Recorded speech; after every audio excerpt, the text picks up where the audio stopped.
Hello friends, my name is Vas Solo. Welcome to Why Spirit Matters. Today I'm going to talk about another myth or misconception that exists about the spiritual path, which is that the spiritual path is boring. Is this true? Keep watching to find out. Who is in my temple? Who is in my temple?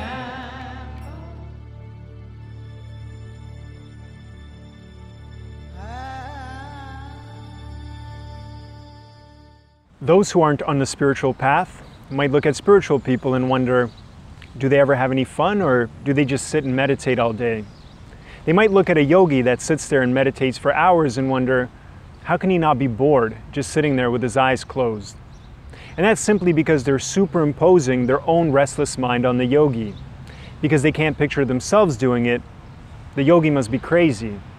See, what we don't understand, we tend to dismiss or label as strange. But if we think about it logically, can a crazy person sit in perfect stillness for hours? They can't. Most people can't even sit at the doctor's office without checking their phone every 5 seconds. Some might think that the spiritual path is boring because spiritual people tend to be fairly wholesome. They don't enjoy doing certain types of activities like drinking or going out to nightclubs. And I can see how someone that does enjoy doing those things would feel deprived without them. But it doesn't mean that the spiritual person does. They just have other interests. Now, when I was a drug addict and alcoholic, I couldn't picture a life without mind-altering substances. I thought it would be so dull and so boring. But once I started living a spiritual life, my desire to alter my state of mind disappeared. Now, if I had just quit everything without doing any spiritual work, thinking that it would solve the problem, I would have been in big trouble.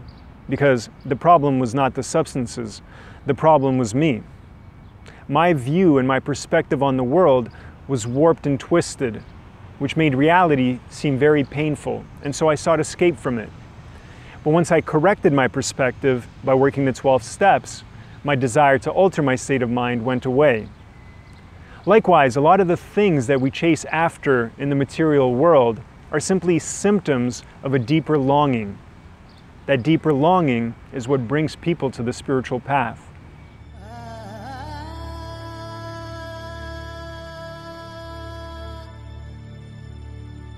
Yogis say that we reincarnate over and over until our soul finally reunites with God. They also say that while we may not remember our past lives, the soul does. And eventually it gets tired of going through the same limited human experience. And that's when we start to feel that deeper longing for something more meaningful. Think about it. Have you ever been on a roller coaster? How many times could you go on it before you got tired of the ride? 4, 6, maybe 10 times? But eventually the ride got boring. Likewise, for spiritual people, eventually the things of this world no longer hold the same allure. It doesn't mean they become apathetic towards them, it's just their priorities and values shift. For example, when we're kids, we like playing with toys. But as we grow up, our interests change.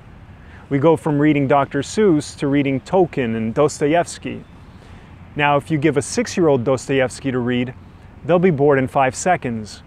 But it doesn't mean that the book is boring. They're just not ready for it yet.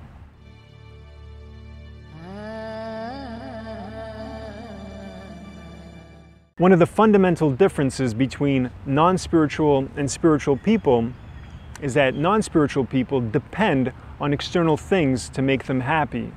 I'll be happy when I acquire this. I'll be happy when I accomplish that. While the spiritual person, especially one that meditates regularly, has come to realize that happiness is an internal condition, independent of external things. In fact, it's our desires and attachments to those things that disturb our happiness. Again, it doesn't make them apathetic towards things or not want to accomplish anything. It just means that they're not dependent on them for their happiness. The spiritual person prioritizes elevating and refining their consciousness, which gradually dissolves and removes the layers of ego and mind that limit their experience of life. The removal of these layers means that they're constantly experiencing life through a fresh set of eyes. Now, how can that possibly be boring? Of course, this does mean living life a certain way and doing certain things, which to some people might feel like restrictions, but the spiritual person understands that these are tools that liberate the mind from its many illusions and attachments. And while it isn't easy, this process is very meaningful and rewarding. It's the hero's journey from bondage to freedom, from dependency to autonomy, from ignorance to wisdom, and from suffering to joy. Believe me, there's nothing boring about it. Thank you for watching today's video. If you enjoyed the content, please make sure to subscribe to the channel and hit that notification bell. I upload one video every single week talking about the spiritual path and what we can do to live a more meaningful life. Please let me know in the comments what you thought about today's topic and what your experience has been with the spiritual path. Thanks for watching, take care, and I'll see you next time.